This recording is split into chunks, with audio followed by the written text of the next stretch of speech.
Salam dostlar. Yəni bildiyinizə kimi mən Əhmədidə yaşayıram və çox maraqlıdır. Yəni biz hamımız yaşadığımız məkanın tarixini bilirikmi? Və əldə etdiyim məlumatı sizinlə bölüşmək istəyirəm. Bir çoxlarımız elə bir fikirləşik, yəni Əhmədli qəsəbəsi təxminidir 60-cı, 70-ci illərdə yaranıb, tikilib, abadlaşıb və sonradakı yəni insanlar buralara köçürülüb. Amma sən demə, həqiqətən də Əhmədli qəsəbəsinin çox maraqlı tarixçəsi var və sizinlə bölüşmək istəyirdim. Əhmədli qəsəbəsi bildiyiniz kimi, yəni kənd Əhmədli ərazisində inşa edilib.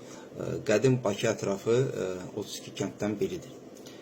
Tarixən, deməli, kənd 9 məhəllədən ibarət olub. Deməli, bunların adları İmamqulu, Nazarlı, Dağlı, Novruzlu, Cəfərlilər, Qart, Qaçarlı,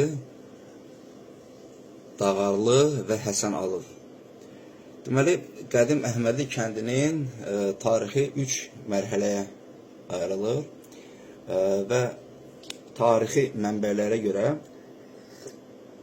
deməli 11-ci yüzilliyin ortalarında Şirvanşahlar dövlətinin Səlcuq imperiyasının təsirinə düşdüyü dövrdən başlayır.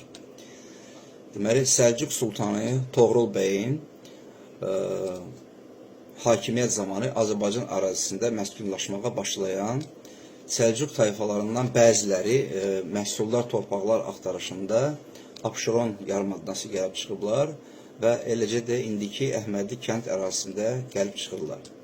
Deməli, onlar burada yaşayış məskənləri salmış, mədrəsə, məscid, hamam və bir çox əhəmiyyətli obyektlər inşa etmişlər.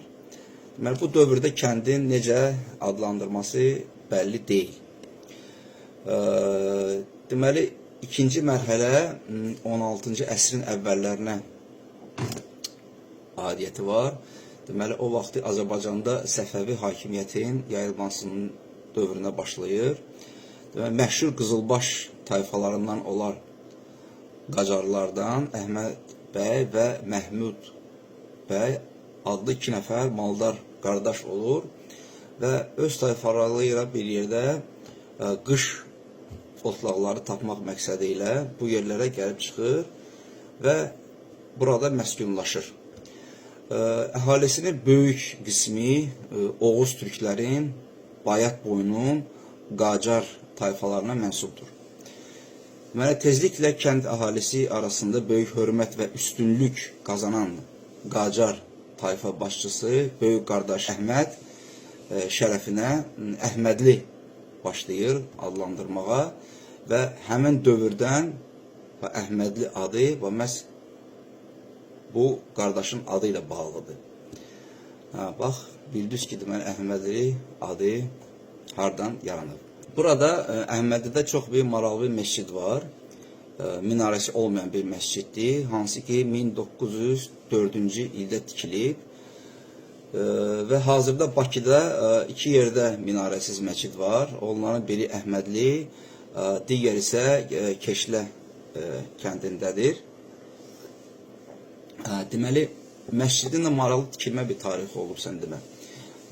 Belə ki, burada yerli ahalili məscidi tikəndə təsadüfən burada Bakının neft milyonçusu və mesenatı Hacı Zeynalabdin Tağıyev faytonla keçəndə görüb ki, yəni insanlar məscid tikir və öz maliyyə yardımını kömək edib. Üçüncü dövr isə, yəni bildiyiniz kimi, yəni Sovet hakimiyyəti illərini təsadüf edir. Əhmədli kəndi deməli 1936-cı ildən şəhər tipli qəsəbə statusu alır. O vaxtı cəmi 22 min əhalisi var idi və hal-hazırda 300 min əhali yaşayır burada. Əməli başlı şəhərdə nə istəyirsən var burada. Hər bir infrastruktur, əhali sayına da görə çox böyük bir məkandır. Sahəsi 108 hektardır və hətta 2 dənə metro stansiyamız var. Əhmədli metrosu və Əzəslanov metrosu. Harda daha 2 metro var. Yəni belə. Zənnimcə bu maraqlı informasiya sizinlə bölüşmək istədim. Və hər bir kəs öz yaşadığı ərazinin tarixini zənnimcə bilməlidir.